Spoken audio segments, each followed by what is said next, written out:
Hello movie lovers. आज हम एक अमेरिकन मूवी का रिकैप करेंगे जिसका नाम है माई टीचर माई ऑब्सेशन। लेकिन वीडियो स्टार्ट करने से पहले चैनल को लाइक और सब्सक्राइब करना मत भूलें। मूवी के स्टार्ट में हम एक सफाई वाले को देखते हैं जो अपना सारा काम खत्म करके वहां से जा रहा होता है। लेकिन तभी उस बिल्डिंग से कुछ आवाज आती है और जब वो उस आवाज को फॉलो करता है तो वो देखता है कि एक लड़की डरी हुई वहां बैठ के उससे मदद मांग रही है। अचानक से एक दूसरी लड़की उसके पास आती है और उसे वहां से भाग जाने का कहती है। उसके बाद हम काइला को देखते हैं जिसको स्कूल की एनुअल बुक के लिए तस्वीरें लेनी थी और वहां वो अपने न्यू इंग्लिश टीचर क्रिस को देखती है और उसका सारा ध्यान क्रिस पर ही रह जाता है। उसके बाद हम ट्रिशा नाम की लड़की को देखते हैं जो कि बहुत ज्यादा पॉपुलर थी। वो क्रिस से काफी अट्रैक्ट होती है और कहती है कि वो सिर्फ 2 दिन में क्रिस को सेड्यूस कर सकती है। उसके बाद बिना टाइम गवाए ट्रिशा क्रिस के पास जाती है और उससे बातें करने लगती है। उसके बाद काइला अपनी फेवरेट जगह जाती है जहां वो ज्यादातर टाइम बताया करती थी और वहां वो राइली को देखती है। वो राइली से मिलती है और उसे पता चलता है कि क्रिस राइली के फादर हैं। क्योंकि अब ये दोनों दोस्त बन चुके थे तो काइला राइली से कहती है कि तुम मेरे घर आओ, हम मिलकर स्टडी सेशन करेंगे। काइला सोचती है कि इस तरह से वो क्रिस के करीब भी आ जाएगी। हम देखते हैं कि काइला क्रिस के अंदर काफी इंटरेस्टेड होती जा रही थी और वो उसकी ओर तस्वीरें भी लेने लगती है। जब काइला घर आती है तो वो देखती है कि उसकी मदर अपनी नई डेट के लिए तैयार हो रही थी और वो अपनी डेट के लिए एक नया ड्रेस भी लाई थी। उस रात काइला अपने ख्वाब में क्रिस को देखती है जहां वो उसके साथ इंटीमेट हो रही थी। अगले दिन काइला राइली के घर जाती है और बिना वक्त गवाए वो राइली से क्रिस के बारे में सवाल पूछने लगती है। राइली बताती है कि उसकी मदर ने क्रिस पर चीट किया था जिसकी वजह से उन दोनों का डाइवोर्स हो गया और हम एक नई जगह शिफ्ट हो गए। काइला भी राइली को अपने फादर के बारे में बताती है जो कि उसे तब छोड़ गए जब काइला सिर्फ 6 साल की थी। दूसरी तरफ हम देखते हैं कि ट्रिशा क्लास के बीच में क्रिस से फ्लर्ट कर रही होती है और उसे अपनी तरफ अट्रैक्ट करने की कोशिश कर रही होती है। लेकिन क्योंकि क्रिस पुराने ख्यालात का आदमी था इसलिए वो ट्रिशा के इन इशारों को समझ नहीं पाता।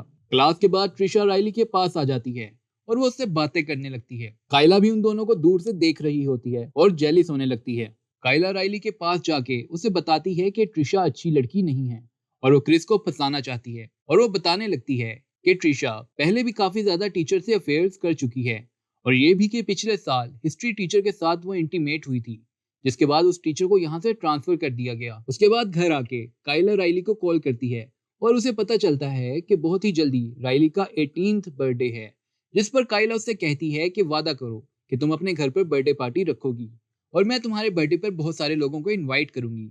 और उसके बाद वो क्रिस के बारे में बात करने लगते हैं। काइला क्रिस के रिलेशनशिप के बारे में पूछने लगती है। उसे पता चलता है कि आजकल क्रिस एक औरत को डेट कर रहा है जो कोई और नहीं काइला की मदर होती हैं। उन दोनों को एक साथ देख के काइला जेलिस हो जाती है और उनकी डेट खराब करने लगती है। जिसके बाद वो क्रिस से कहते हैं कि उसके कपड़े गंदे हो गए हैं और आज की रात वो यहीं रुक जाए जब तक वो लोग उसके कपड़े साफ ना कर दें। डिनर के टेबल पर अपनी मदर और क्रिस को एक दूसरे के साथ फ्लर्ट करते हुए देख के काइला काफी ज्यादा जेलिस हो जाती है। ये जानने के बाद कि आज रात वो इंटीमेट होने वाले हैं, काइला अपने रूम में चली जाती है। उनके इस मोमेंट को खराब करने के लिए काइला झूठ बोलती है और कहती है कि जब वो कपड़े बदल रही थी तब कोई उसके कमरे में झांक रहा था। वो डरने की एक्टिंग करती है और उसके बाद वो क्रिस और उसकी मदर के साथ रहने की जिद करती है ताकि वो दोनों आपस में इंटीमेट ना हो सकें। जिसके बाद काइला को क्रिस से राइली और ट्रिशा की दोस्ती के बारे में पता चलता है। अगली सुबह क्रिस कहता है कि वो स्कूल ही जा रहा है, वो काइला को भी ले जाएगा। जबकि वो दोनों राइली को पिक करने के लिए रुक जाते हैं। जब वो दोनों राइली को पिक करने के लिए रुकते हैं तो काइला क्रिस से फ्लर्ट करने लगती है और कहती है कि अब वो इतनी बड़ी हो चुकी है कि जो करना चाहे वो कर सकती है। उनकी इस कन्वर्सेशन के बीच में राइली भी वहां आ जाती है और उसके बाद वो स्कूल के लिए निकल जाते हैं। स्कूल जाने के बाद काइला राइली से ट्रिशा और उसके बारे में पूछने लगती है। काइला कहती है कि ये जानने के बाद भी कि वो तुम्हें तुम्हारे फादर की वजह से यूज कर रही है, तुम उसकी दोस्त हो। जिसके बाद राइली कहती है कि उसे ट्रिशा ने बता दिया है कि हिस्ट्री टीचर के साथ वो नहीं बल्कि तुम सोई थी। काइला इस सब को जुटला देती है और नाराज होकर राइली से कहती है कि वो यहाँ से चली जाए। उसके बाद काइला ट्रिशा के पास जाती है और उसे कहती है कि वो राइली से दूर रहे, लेकिन ट्रिशा उससे नहीं डरती और कहती है कि वो पीछे हट जाए। उसी रात काइला अलग अलग पोजीशन में अपनी प्राइवेट पिक्चर्स लेती है। अगले दिन जब वो अपना लॉकर खोलती है तो वो उन पिक्चर से भरा होता है जो उसने रात को ली थी। वो सीधा क्रिस के पास जाती है और क्रिस उसे कहता है कि वो फिक्र ना करे, हम उस इंसान को ढूंढ लेंगे जिसने भी ये सब किया है। राइली उन दोनों को एक साथ देखती है और वहां से चली जाती है। उसके बाद काइला और राइली भी एक दूसरे से माफी मांग लेते हैं और काइला उसे बताती है कि वही अपने हिस्ट्री टीचर के साथ सोई थी, लेकिन उसे बहकाया गया था। उसके बाद हम देखते हैं कि काइला की मदर क्रिस के साथ डेट पर जाने के लिए तैयार हो रही होती हैं और जब क्रिस बाथरूम जाता है तो काइला उसका फोन चेक करने लगती है जिसमें ट्रिशा के सेड्यूसिंग मैसेजेस थे। ये सब मैसेजेस देखने के बाद काइला की मदर क्रिस को कहती हैं कि क्रिस अपने स्टूडेंट्स को इस्तेमाल करता है और उसके बाद उन दोनों का ब्रेकअप हो जाता है। काइला की मदर क्रिस को वहां से जाने के लिए कहती हैं। उसके बाद काइला बहुत ही ज्यादा खुश होती है क्योंकि अब उसकी मदर उसके रास्ते से हट चुकी थी। उसके बाद काइला क्रिस के पास जाती है जो कि अपने ट्रक में बैठा हुआ था। उसे कुछ समझ नहीं आ रहा था कि ये सब कुछ क्या हो रहा है। तभी काइला क्रिस को सेड्यूस करने लगती है और इसमें वो कामयाब भी हो जाती है।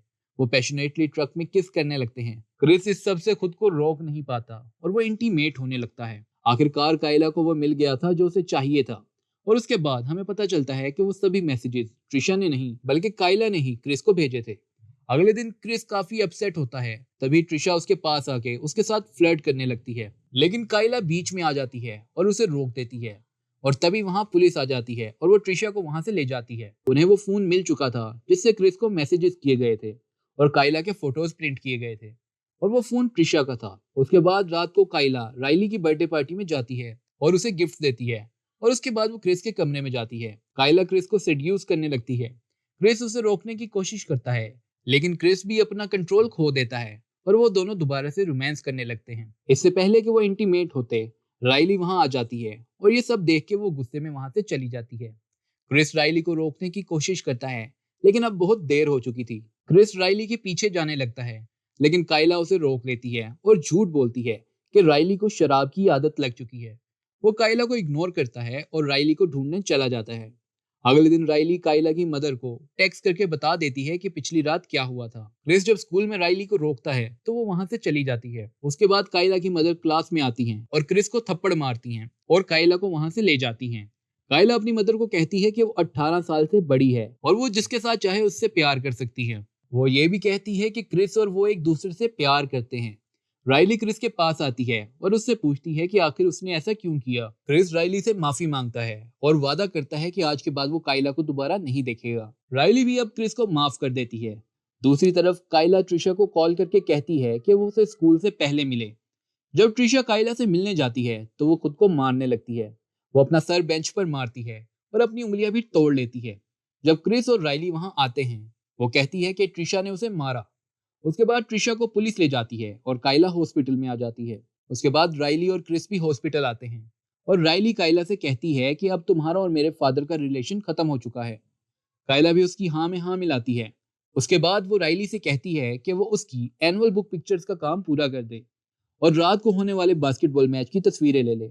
राइली मान जाती है। उसके बाद काइला कहती है कि क्या तुम्हारे फादर से मैं एक बार बात करके उन्हें गुड बाय कह सकती हूँ। राइली के वहां से जाते ही क्रिस वहां आ जाता है। काइला कहती है कि अब ट्रिशा हमारे बीच में नहीं है, क्या हम अब एक साथ रह सकते हैं। लेकिन क्रिस मना कर देता है और कहता है कि अब हमारा रिश्ता खत्म हो चुका है, अब मुझे अकेला छोड़ दो। काइला अब क्रिस से ऑब्सेस्ड हो चुकी थी और वो क्रिस से दूर नहीं रह सकती थी।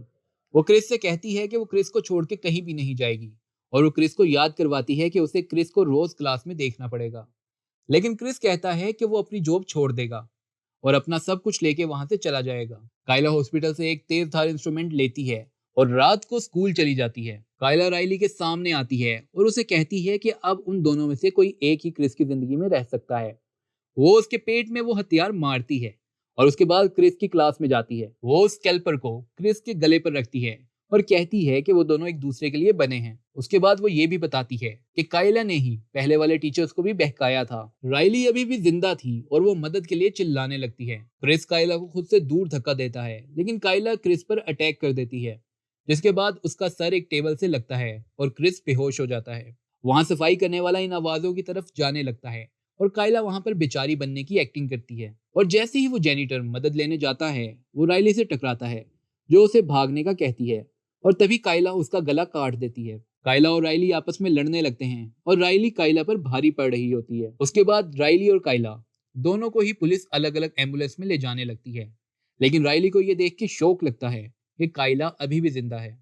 कुछ महीने बाद क्रिस और राइली एक नए शहर में शिफ्ट हो जाते हैं, जहां क्रिस अपनी न्यू जॉब के लिए एक्साइटेड था और राइली भी अपने नए कॉलेज में जाने के लिए काफी खुश थी। उसके बाद हम देखते हैं कि राइली और क्रिस वहां से अपने ट्रक में जाने लगते हैं और एक अननोन पर्सन अभी भी उन पर नजर रखे हुए था, और ये कायला ही थी, क्योंकि अभी भी उसका ऑब्सेशन बाकी था।